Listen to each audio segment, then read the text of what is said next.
U.S. breaking news, change your read newspaper habit.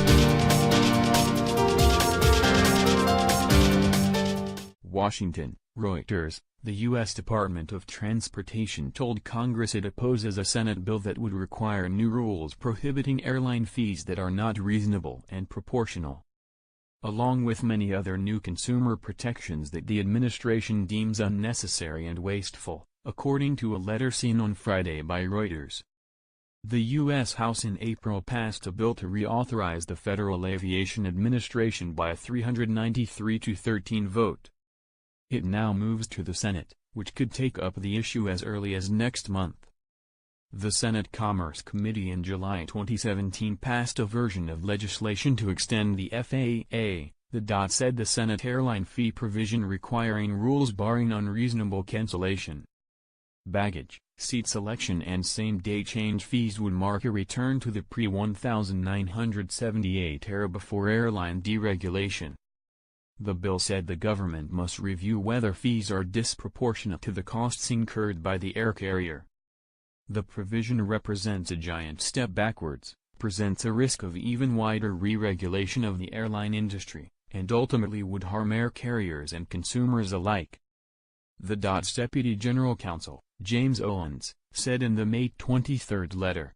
Airlines for America, an airline trade group representing United Airlines Incorporated, American Airlines Group Incorporated, Southwest Airlines Company and others, said previously the provision would result in government-mandated price controls and should be rejected.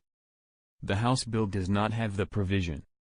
U.S. Airlines revenues from baggage and reservation change fees increased from $5.7 billion in 2010 to $7.5 billion in 2017. Other fees are not reported to regulators. The letter said both bills have a number of consumer mandates that are unnecessary and wasteful and would constitute significant regulatory overreach. The Trump administration called provisions that would bar airlines from denying seats to passengers who have already checked in or were cleared by the gate attendant to board objectionable because it would make it more difficult or prohibit airlines from continuing the practice of overselling their scheduled flights to compensate for no-shows. The letter suggested a passenger could need to be involuntarily bumped for a federal air marshal. The proposals were prompted by outrage following the forcible removal in April 2017 of a United passenger from his seat in Chicago. United has since banned the practice. The top Democrat on the Senate Commerce Committee, Bill Nelson, said the letter reads more like something written by the airlines instead of the government watchdog that's supposed to be protecting consumers. Both bills would require the department to issue regulations permanently banning mobile phone calls on board planes. The letter called that problematic, noting that the Federal Communications Commission has not approved regulations to permit calls. Reporting by David Shepardson, editing by Dan Grebler.